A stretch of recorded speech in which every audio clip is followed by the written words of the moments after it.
Welcome to 5 and 5 from the One Stop Co-op Shop, where I discuss 5 key elements of a game in about 5 minutes. I'm Michael Kelly, and today I'm talking about Power Rangers Heroes of the Grid. And a quick disclaimer that I was sent a review copy of this one. It's a 1 to 5 player, sort of 6 player cooperative game of defense in the Power Ranger universe. I'm honestly not much of a fan of the Power Rangers series, but does the board game rise above them? Let's find out and get to the list.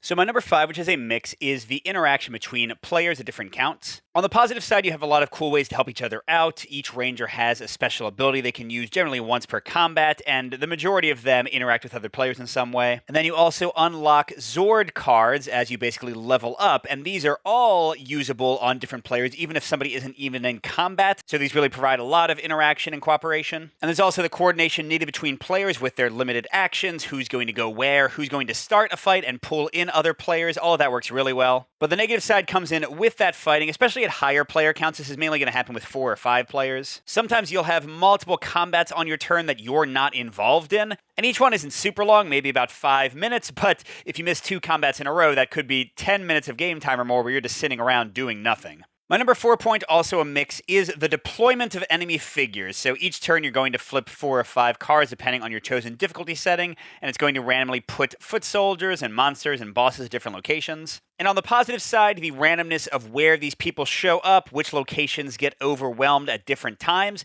gives the game a lot of replay value and also contributes to the very tough action choices of who's going to go where you're going to fight, how you're going to deal with the threats. But on the negative side, and this is a well-documented issue in the game, there are very many times where just because of the way that the minions fall out, or like where bosses come out, or if 2 monsters come out in the same turn, that you can have 4 locations become panicked and suddenly lose without any feeling that you can respond to it or deal with the problem. But I'll give the game credit, they've added in an official variant that helps to alleviate this problem some, and there's also some very simple user-made variants you can use. So if you're willing to look into those options, the problem of a sudden, unsatisfying loss mostly disappears. My number 3 point is also a mix, 3 in a row, and that's the combat dice in the game. And on the positive side, like with most dice combat systems, they can be very exciting, they can be very tense, and also especially with some characters and some expansions, they give you a lot of character abilities and Zord abilities and combat cards that allow you to mitigate your chances. But when you're playing without those mitigation options,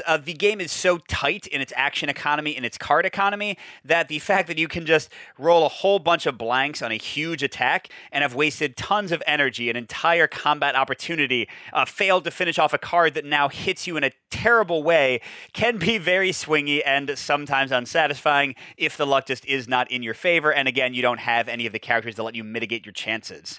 But for my number 2, we finally get to a full-on pro, and that's the way the enemies function in the combat. So based on the number of enemies you're fighting, you'll put out a certain number of cards, and they'll move around based on keywords, they'll guard each other. And when you're battling a monster or a boss, things get even more interesting because now you have to deal with 2 rows of cards that are still interacting in a vertical way. And these cards activate in very unique ways. The different monsters you have, the different foot soldiers all have their own unique kind of personality and combos they can pull.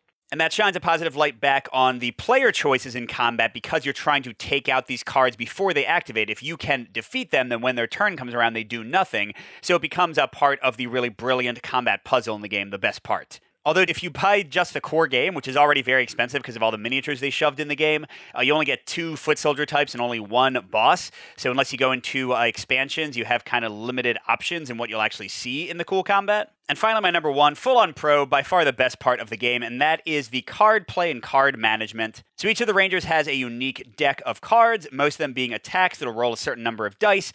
They have different special abilities, and already this provides tons of awesome choices in the game. How do you want to spend your limited energy when you're in a battle with the other Rangers? Or like which attack do you use on which turn? Who do you target? Who do you try to defeat? And the cards and how you play them and combo them also responds to enemy advances because the shields at the bottom can directly counter enemy attacks. And then in a system sort of similar to something like Gears of War or Fireteam Zero, your number of cards in your deck is your life total, basically. When you run out of cards, you are defeated. And playing around with different Rangers, different decks, and again, especially if you're willing to buy into expansions to get more options for that, it's a ton of fun.